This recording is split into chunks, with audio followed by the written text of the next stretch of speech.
sur deux choses en te communiquant une première révélation. C'est que Christ, il est dit qu'il vient non pas de ce monde, mais du Père pour retourner au Père.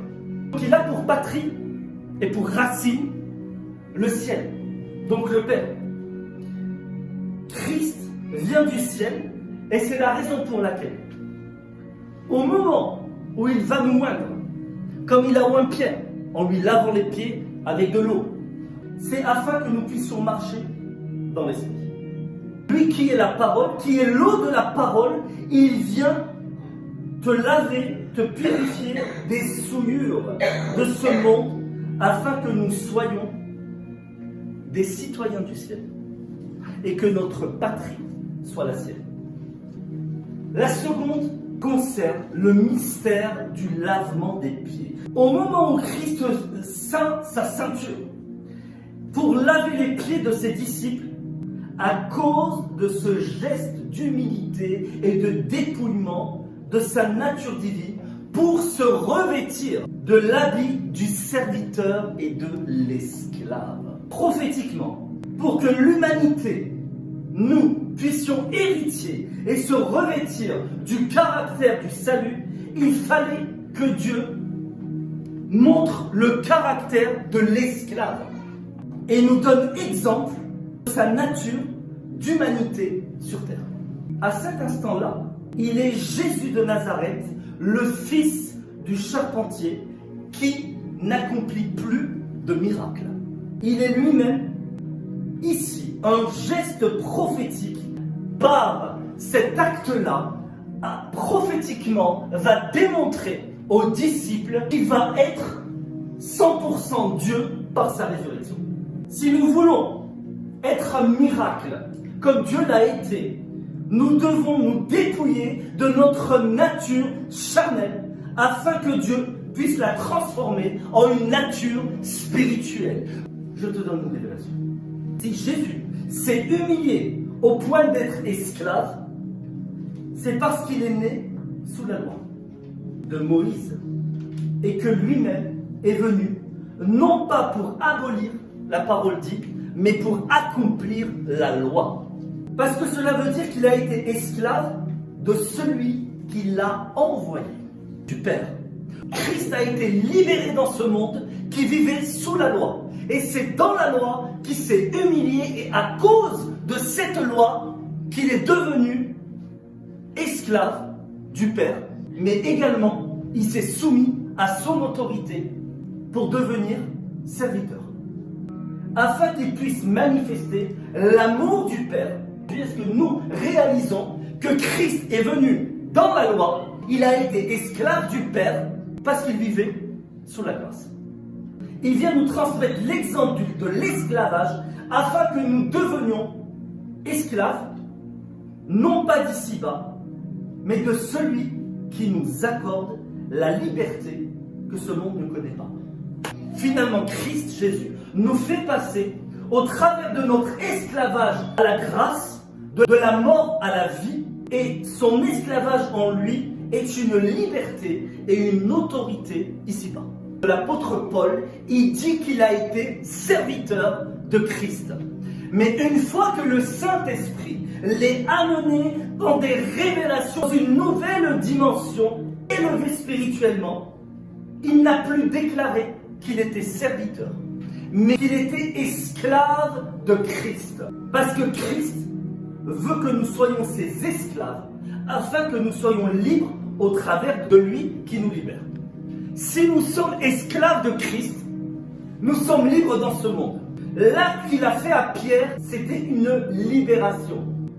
Voilà pourquoi, si nous sortons de lui, nous ne demeurons plus en lui, nous ne sommes plus sous la grâce, mais sous la condamnation de la loi et donc en proie au diable. Donc ce que le Seigneur voulait dire au travers de ce verset-là, c'est que si nous sommes ses esclaves, nous sommes libres dans ce monde. Mais si nous voulons être libres dans le monde, nous sommes dans un esprit de rébellion, donc nous sommes esclaves du monde, bien que nous pensons que nous sommes libres dans ce monde. Parce que si nous sommes libres, c'est que nous sommes esclaves de Christ. Si Christ a lavé les pieds de ses disciples, c'est pour leur annoncer la fin de la loi et le début de la grâce en lui, et donc de la liberté. Christ ne pouvait pas accomplir au travers des mains des apôtres ces signes, ces miracles et ces prodiges s'il n'avait pas lavé les pieds de ses disciples. Et si eux-mêmes n'avaient pas accepté de se soumettre à la volonté de Dieu, du lavement des pieds et de la grâce dans laquelle ils baignaient. Les pieds font partie du corps. Notre corps est une prophétie vivante de Christ matérialisée sur terre par notre existence. De cette manière-là, si Christ vit en toi, tu es une prophétie. Nous sommes une prophétie vivante. Il est question ici de 3 éléments de notre corps. La tête, les mains, les pieds. Ce qui nous attache et nous lie à cette terre et nous donne l'appartenance ici-bas, ce n'est pas le péché. Ça ne devrait pas être le péché ni la loi. Parce que la loi, elle est condamnatrice. Mais celui qui est sous la grâce peut basculer vers la loi parce qu'il y a une fine barrière. Notre existence ici-bas sur terre, ça ne peut se faire que par la chair. Et le point de contact entre la chair et la terre, c'est les pieds. Les pieds représentent l'autorité et la domination qui nous a été attribuée par Christ lui-même à la croix, qui nous a donné le pouvoir de marcher sur les serpents, les scorpions et toutes les puissances du mal. Et qu'aucun mal ne pourra nous atteindre. Cela ne peut fonctionner à qu'une seule condition, que la tête ne soit pas malade, soit en bonne santé. Vois donc ce texte. L'apôtre Pierre, il dit, ne me lave pas uniquement les pieds, mais la tête et les mains. La tête, c'est notre appartenance au ciel et notre esprit qui a fusionné avec le Saint-Esprit pour que nous ayons une domination. L'Esprit de Dieu trouve en nous une collaboration qui correspond à la volonté de Dieu parfaite sur terre. Prophétiquement, notre tête représente la destinée prophétique de chacun de nous. Mais tu as la tête et tu as les pieds, il manque les mains. Les mains, dans ce texte, sont la démonstration de l'activité céleste manifestée par nous dans le terrestre. Les apôtres ont manifesté la puissance de Dieu au travers des signes, des miracles et des prodiges qui se faisaient, la parole dit dans les actes, au travers de leurs mains. Explicitement, si nous mettons notre destinée entre les mains de Dieu, alors notre identité de corps est en lui qui est la tête et qui nous permettra de ce fait d'exercer le pouvoir d'autorité divine sur terre pour dominer sur les circonstances du fait de notre marche spirituelle. Si nous voulons lui appartenir pleinement à Christ, nous devons être purifiés totalement et nous dépouiller des choses de ce monde pour être un tremplin. La traversée prophétique consiste à ce que le peuple de Dieu soit dans le dépouillement et surtout ne soit pas prêt. Ton exode de Dieu, ce n'est pas quand toi tu es prêt, c'est quand Dieu est prêt pour te délivrer. Tu n'es pas préparé à effectuer l'exode de Dieu, mais Dieu est prêt pour te faire entrer dans cette nouvelle dimension, dans sa vision, dans ses projets d'implantation dans le nouveau pays. L'apôtre Pierre n'était pas prêt à ce que Christ lui lave les pieds. L'exode prophétique consiste à ce que nous ne soyons pas prêts, mais à ce que Dieu vienne nous chercher. Notre état d'esprit a fait qu'il a provoqué. Dieu a été sensible et est venu nous chercher dans la boue et la fange où nous nous trouvions afin qu'il vienne nous transplanter dans le pays. Et sa patience va créer notre délivrance. Est-ce que, peuple de Dieu, on se rend compte que comme nous sommes trop impatients, la chose n'arrive pas? Mais une fois que nous laissons Dieu agir, elle s'accomplira. Quand Pierre s'entretient avec Jésus, il est, comme tous les autres apôtres, l'apôtre de la grâce.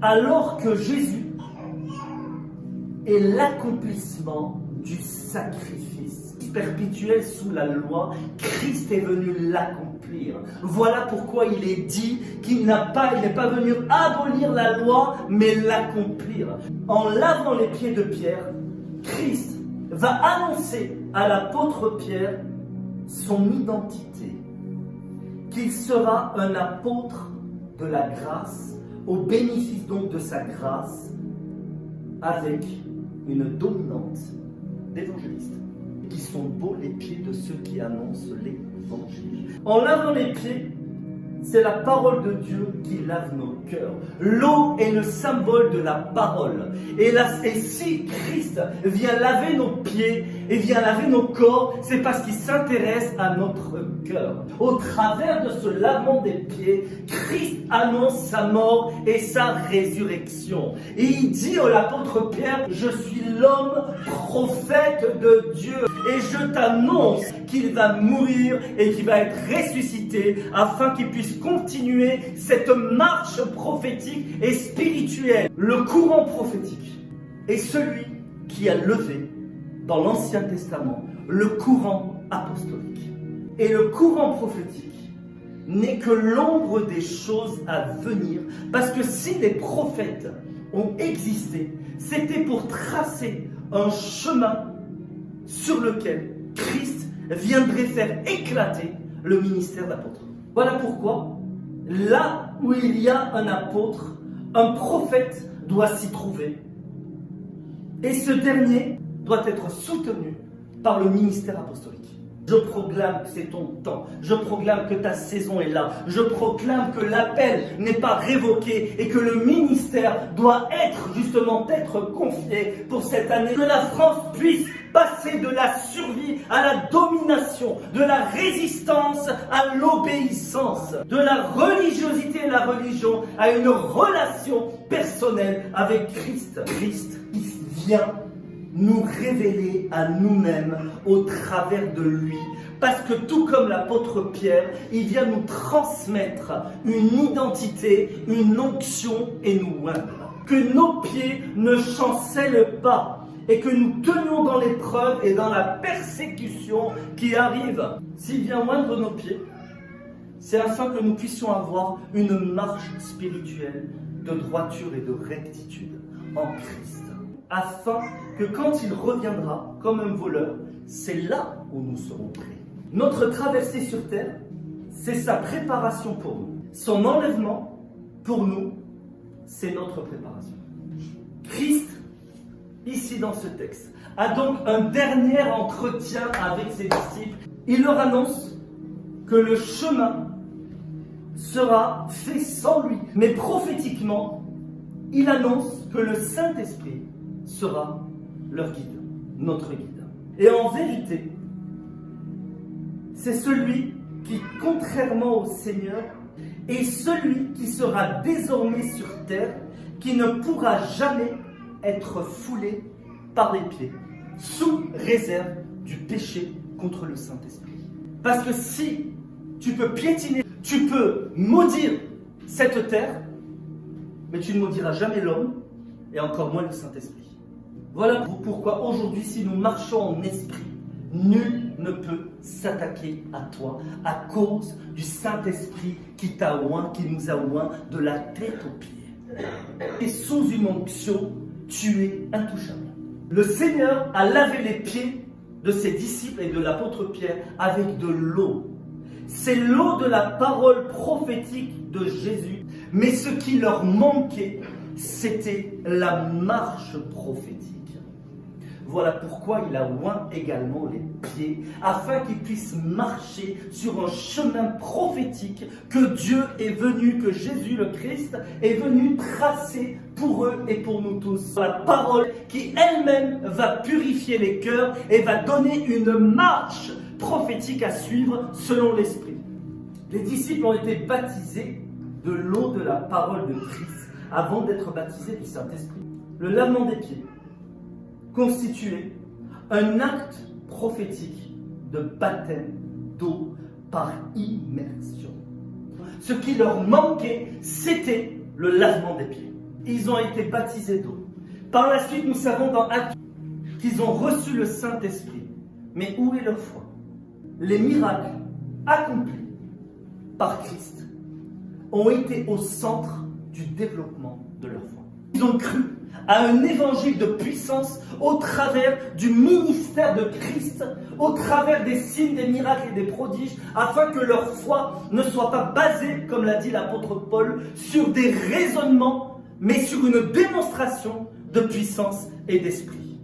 Que nous soyons au pied de Christ, tout comme l'apôtre a été au pied, tout comme Christ a été au pied des disciples, cet exemple-là, que nous puissions le suivre, et parce que nous soyons au pied de Christ, que nous puissions lui déposer tous les fardeaux, nos fardeaux, et que nous soumettions à lui, afin que sa volonté parfaite se fasse, et que le diable ne puisse plus avoir accès à notre cœur, tout comme il a eu accès au cœur de Judas, qui a trahi notre Seigneur.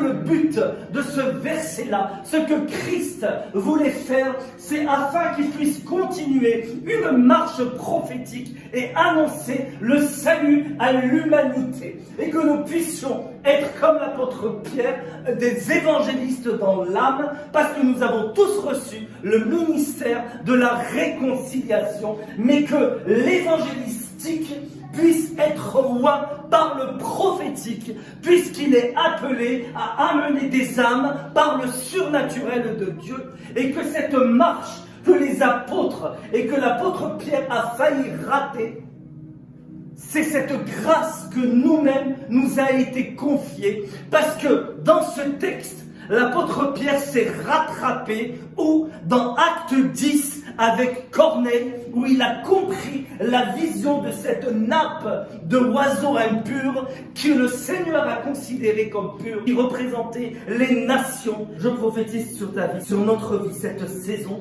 de miracles, marquée par des temps particuliers de la révélation qu'inspire le Saint-Esprit, une année d'accomplissement, d'activité spirituelle de Dieu qui va être de plus en plus intense en nous, au nom de Jésus.